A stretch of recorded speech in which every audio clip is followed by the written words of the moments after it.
I'm talking with Carl Hill.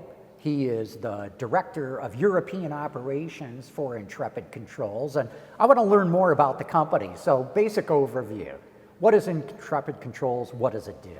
Yeah, so Intrepid Control Systems, we basically make network interfacing solutions, so that can be hardware and software, and predominantly most of that's done right here in America. The thing that's great for us is that engineers, they need the ability to have a connection, and the connection to the heart of a vehicle. And right now, today, that's hundreds of ECUs all connected together in order to deliver those advanced features that the customers now expect from the vehicles that are produced today. So what are the exact products or services that you provide to the automotive industry? Yeah, that one's been really interesting for us because, as I said, it all started with that connection. But what really happened then is, Intrepid is very much driven by our customers' data. So once you give someone access and they start really working with the vehicles, they start looking for all those applications that build on top of that. So, we've got things where, you need to do data login, for example. So the customers now need to collect all of the data to see what's happening with events. You've got people that need to do, verification process. So they need to have data to prove that something's actually happened or they've done so much testing. We've got that ability then to go to the cloud. So, we've got the collaboration globally with, many OEMs having technical centers all over the world, and they need the ability to all look at these central point data from any position. And then, from there as well, we've got simulations, we've got gatewaying. This allows you to bring all the prototype components into a complex situation. So what I love about Intrepid is it's very, very varied, and we really do a whole array of different applications to support all of our customers, throughout the world. How did you guys handle it over the last 3 years? I mean, COVID disrupted everything. So many people working from home. How did you make that work? Yeah, I think everyone's faced quite, it's been quite the challenge. And as I said, because you've got these OEMs, that have technical centers, globally, you've got people working from home, you've got collaboration that has to happen globally. And so that really helped Intrepid to focus. And the ecosystem that we've got from our hardware products, it was really important that we're able to have those connected to a cloud-based solution. And that really helped, these OEMs and the engineers directly. For some of those that then have to work from home, it was a case they could still log in, still have the ability to access the data. And we made some great tool chains that allow people to actually go through that data, so you can do analysis, root cause analysis, and then something that we're really proud of, we've now moved into the analytical world as well to help all those, many, many reports that engineers are asked to make.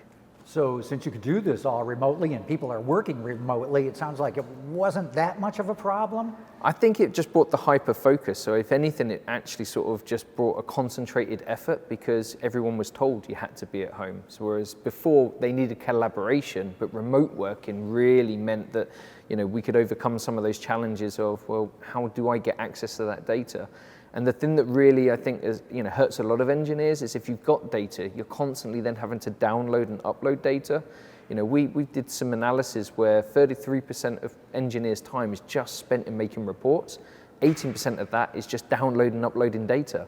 So if you can have all that data, which you've got to collect anyway as part of your applications, for durability or on the rigs that you're working with, if you can have that in a cloud, and then you can actually work with the data there in the cloud. That helps with your, your security, but more importantly, it helps with collaboration because everybody can log in and you can just work with your colleagues and annotate the data and just share that without actually having to go through all of the difficulties of downloading it. So yeah.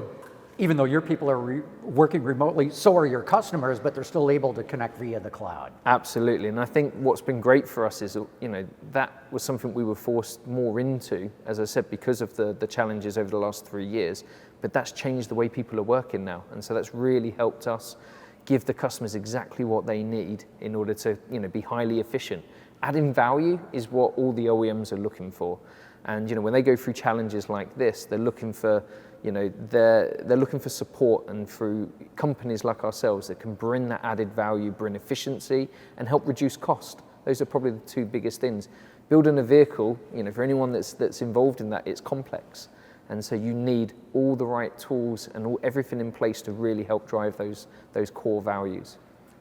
You got to tell me about this new product that you've got, Wireless Neo VI Analytics. What's that about? Yeah, we're really excited by this because, myself, I came from an OEM, and so I know, firsthand just what it's like with all the reporting that you need to do. And we've got a great ecosystem here. So as we said, we've got products that enable you to upload data to the cloud, but then once it's in the cloud, what do you want to do with it? Do you want to go through all the hassle of downloading it? And do you want the ability then to do post-analysis on this? That's just too time consuming, and everybody's got a million things that they need to do right now. So for us, we really saw that gap, and our customers identified it as well. So what we wanted to do was create a really good solution for them, and so we developed a specific stack. So it's not just something that we brought in from anywhere else. It's been designed specifically and directly by us to meet the needs, which is great ability to store these vast amounts of data. So you need efficiency in the ability to store it. And then you need fast access to the data points so that you can actually present almost real-time dashboards ready for your reports. Everyone's been in the situation where you're on a Friday, you've got to report out to management because, again, building these complex vehicles, you've got to make sure that the milestones are on target. We've got to make sure that we're not falling behind. Are we hitting the right targets for certification? There's multiple areas within the business that need to be monitored, and that's why everyone's driven by KPIs, these key performance indicators. So management, constantly look for the business strategies through these reports to make sure they're online with everything. And we can do that now. You've got all that data that's being collected, and instead of using that just for the one simple test that you had, for example, in powertrain, that data now can be centrally used on these dashboards that can be used for the entire business. I mean, that just brings a whole nother level of efficiency. But more importantly, it saves time and it increases productivity, which every engineering department is going to be looking to do. So just for my own edification, give me some real world examples of what you're talking about here. Yeah, so I mean, some things, it's for example, if you've got a fleet of vehicles, so the first thing people want to know is where are the vehicles? Are they being used correctly? Are all my vehicles on the right software version? That's a big thing that happens in development cycles because there's multiple moving objects, and so people get lost or out of sync to what the vehicle should be. So you can start to then track from that. Are there any diagnostic trouble codes? Are we having a correct burn down time for that? And I think one thing that's really, really important from this is it's all about needle in a haystack. If you've got terabytes and terabytes of data, that's great when you're looking for something specific. But what's really adds value to the customers is finding what you didn't know. Quality, which is the area I came from, is paramount. Early detection, early resolution. OEMs spend so much time investing into this. So to be able to have all of this data that's just that's being collected for specific tasks, but being able to subtract that or bring that out of the normal realm of the tools that you're doing and actually use that to then understand, is my quality good? Are we seeing the DTCs that we expected? Are there any trends moving in the way that we didn't expect now that we've scaled up and we've got more vehicles made available? If you're able to find those quality issues early on and support your customers and keep them happy, I mean, that's priceless to an OEM. So how does what Intrepid Controls, what it's doing with Wireless Neo VI Analytics, how's that different from what's out there already with your competitors? Yeah, I think, again, because we've done it very custom, so rather than just buying something in because there was a bit of a gap, we've really looked at that ability of the storage, because it's an ecosystem, so, we got different products at different price points and complexity. That really enables an OEM not to be forced into one type of solution. They can really look and get the efficiency from saying, right, the complex tools, which obviously have a higher price to them, we can protect those, use those just for the core applications, for the advanced research and development that we need. What often gets missed then is that you can't scale those to put them all into the fleet to see that once you've done that calibration, for example, is the calibration maintained through scalability? And so by then using lower cost, more simple tools, you can actually deploy those across an entire fleet, have all that data then uploaded to a central point, and then our analytical stack was all about efficiency. So you've got to be able to store that data correctly. You've got to have the ability to gain access to the actual data point sets. And the reason for that is your report needs to be able to instantaneously look at the last 7 days of data, 6 days of data, even 90 days of data, 3 months. And you don't want to be spending the time, nor do you have the ability to wait for hours for that data to be processed. You need it pre-processed and ready and quickly accessible.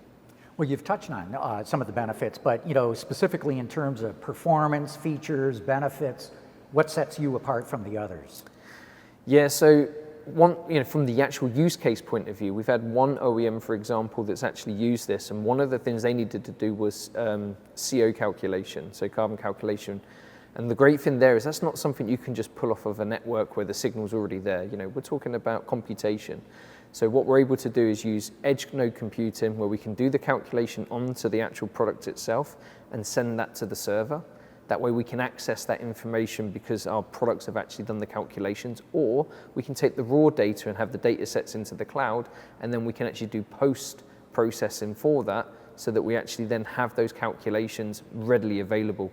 As we've walked through those scenarios, the OEMs have actually found that they've gone anywhere between a 40 to 50% increase in productivity, because that data has been specifically designed to work specifically with that environment and the ecosystem that we provide.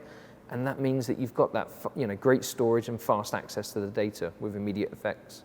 Carl, you're giving us a really good overview here, but there's probably people who want to know more. How can they find out more?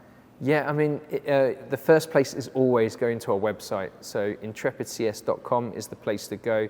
It's really the hub of everything. From there you can see our links to our YouTube videos. You can see the training that we have. There's a whole array of events that we have. There's a global footprint as well. So for any of your OEMs that have technical centers all over the world, quite often where there's a large R&D facility requirement, quite often there's an Intrepid office not far away, to be fair.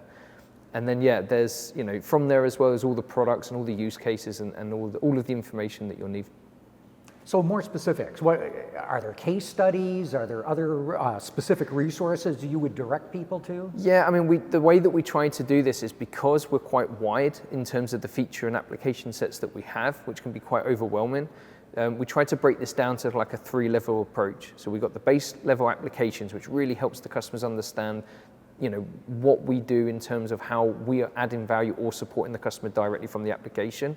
And then as engineers, we love nothing better than getting into the nitty-gritty. So from that, you can then work through those use case studies to find the products that match those applications. And then from there, you've got all the case studies. You've also got the spec sheets. And you've got all the nitty-gritty that you need to really understand how we best support you in the role that you do. Carl Hill, thanks so much for this great overview of Intrepid Controls. Yeah, no, thank you. I've really enjoyed it.